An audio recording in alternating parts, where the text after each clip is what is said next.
Orang-orang banyak yang mengapresiasi pasangan Ganjar dan Mahfud ini. Mereka punya harapan bahwa pembangunan dan hukum itu bisa seiring sejalan. Bahwa striker dan kiper bisa saling bekerja sama. Pak Dul ahlinya ahli, ketemu Pak Ganjar. Ganjar disebut ahlinya ahli untuk memimpin negara. Rakyat siap mendukung? Halo, kembali lagi dengan saya Endra Janiago di channel Redaksi Jurnal. Ini siapa ini? Siapa ini? Dari yang ahlinya ahli. Ini siapa ini? Dari yang ahlinya ahli. Pandul. Pandul itu ya kayaknya second stage-nya lah. First stage-nya. He is the real ahlinya ahli. And he is my president. Manusia ini manusia komplit. Jadi artinya dengan digabungan dengan Ganjar Pranowo ini semakin menyempurnakan sosok Ganjar Pranowo. Apalagi Mahfud MD mempunyai tipikal berani mengemukakan hal-hal yang sensitif. Artinya kehadiran Mahfud MD ini melengkapi dan menyempurnakan Ganjar Pranowo. Mahfud MD datang, Ganjar Pranowo yakin menang. Ini keyakinan saya. Dan saya mempunyai juga keyakinan seorang Mahfud MD itu akan menambah dukungan suara untuk Ganjar Pranowo khususnya di Jawa Timur. Maka dia pilih orang profesional untuk mendampingi Ganjar. Apalagi Mahfud MD itu memang kaya dengan pengalaman. Dia pernah di DPR, pernah jadi hakim, pernah jadi menteri. Paket lengkap lah. Kekayaan Mahfud MD di pengalaman inilah yang membuatnya dipilih jadi calon wakil presidennya Ganjar, bukan kaya secara materi. Dan Ganjar juga Mahfud juga nggak punya beban masa lalu yang memberatkan pundak mereka. Mereka berdua bersih, pengalaman, anti pada intoleran, religius. Jadi kurang apa lagi? Kita tentu sudah tahu dan familiar dengan sosok pria pelontos berjenggot putih yang dipanggil Pak Dul. Pria bernama asli Agung Sukoco ini memang memiliki banyak sekali perbendaharaan kata, terutama istilah-istilah bidang teknik, sains, dan internet. Sehingga wajar bila sebagian orang menjuluki pria asal desa Munang, kecamatan Pilang Kenceng, Kabupaten Madiun ini sebagai Profesor Pak Gundul. Tapi ada momen lucu ketika Pak Dul didatangi oleh calon presiden nomor urut 03 Ganjar Pranowo. Ketika bertemu, Ganjar dan Pak Dul terlihat berbincang asik layaknya teman lama. Kedekatan itulah yang diapresiasi oleh publik bahwa Ganjar memang dekat dengan rakyat. Terlihat Ganjar dan Pak Dul juga duduk dengan dikelilingi oleh masyarakat yang ingin menyapa mantan gubernur Jawa Tengah itu. Belakangan Pak Dul memang sedang viral karena konten-konten yang dia buat membahas tentang politik yang mana terus mengkampanyekan Ganjar Pranowo. Pak Dul memang sudah menyatakan dukungan ke Ganjar. Menurutnya hanya Ganjar yang dekat dengan rakyat, dari rakyat dan untuk rakyat. Bahkan di salah satu kontennya, Pak Dul sempat menghebohkan jagat maya karena ia menyatakan mencabut dukungan untuk capres Ganjar Pranowo. Pemilik julukan ahlinya ahli beralasan pencabutan dukungan untuk Ganjar Pranowo karena mengurus negara sangat berat.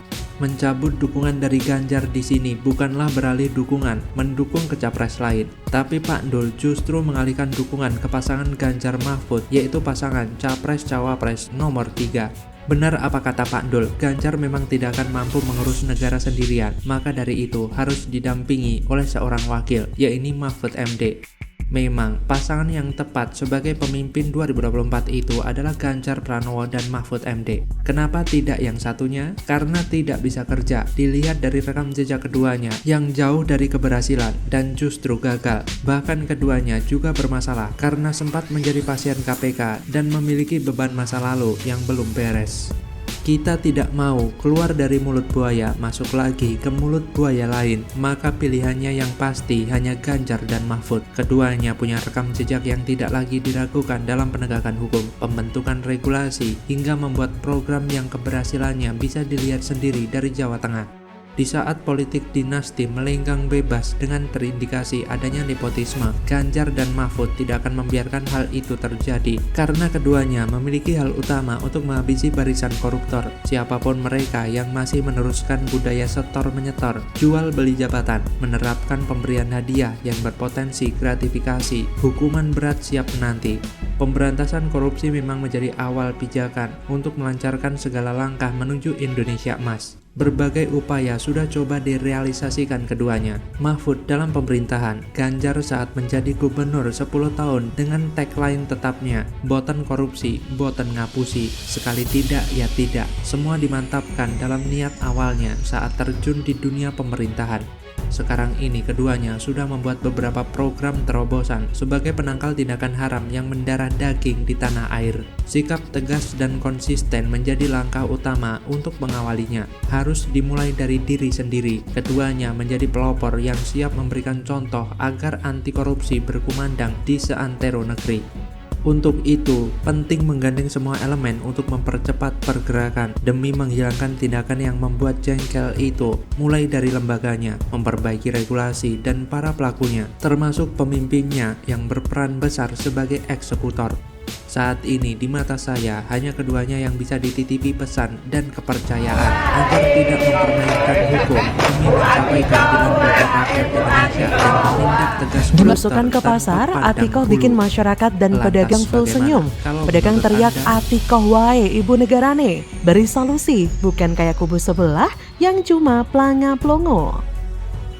Halo, selamat datang di channel Redaksi Jurnal. Sebetulnya fair ya, keinginannya adalah ada kestabilan harga.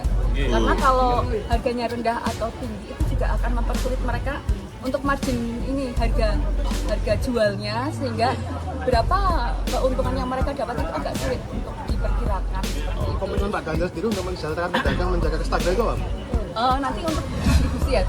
Yang pertama tentu rantai distribusinya, rantai pasoknya antara supply demand itu benar diatur, sehingga ketika seperti misalnya kebutuhan pertanian, ketika panen raya ini memang harus distabilkan agar harganya juga tidak terlalu turun, sehingga tetap petani juga terlindungi. Tetapi ketika suplainya turun, misalnya lagi tidak panen dan sebagainya, ini juga yang stok itu bisa dikeluarkan agar harganya tidak terlalu naik.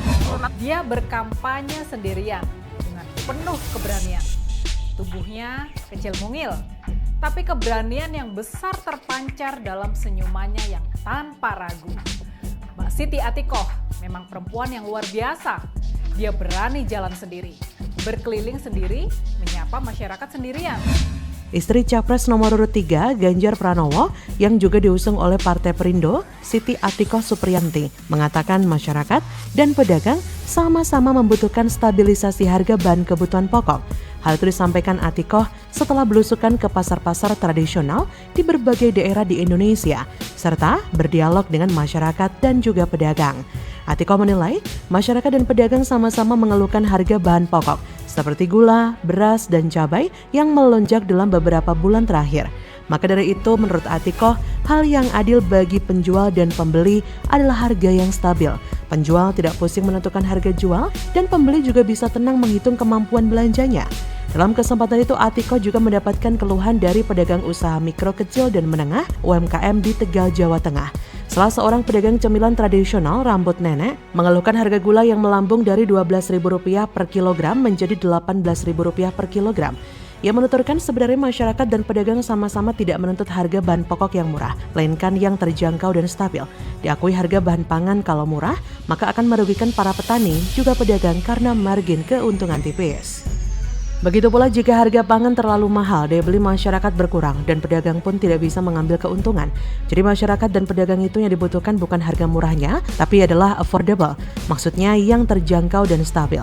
Jawaban Atikoh tersebut membuktikan bahwa kemampuannya memberikan pengertian kepada masyarakat soal kenaikan harga serta mencari solusi dan menampung keluh kesah pedagang sudah mahir dan sesuai dengan harapan masyarakat.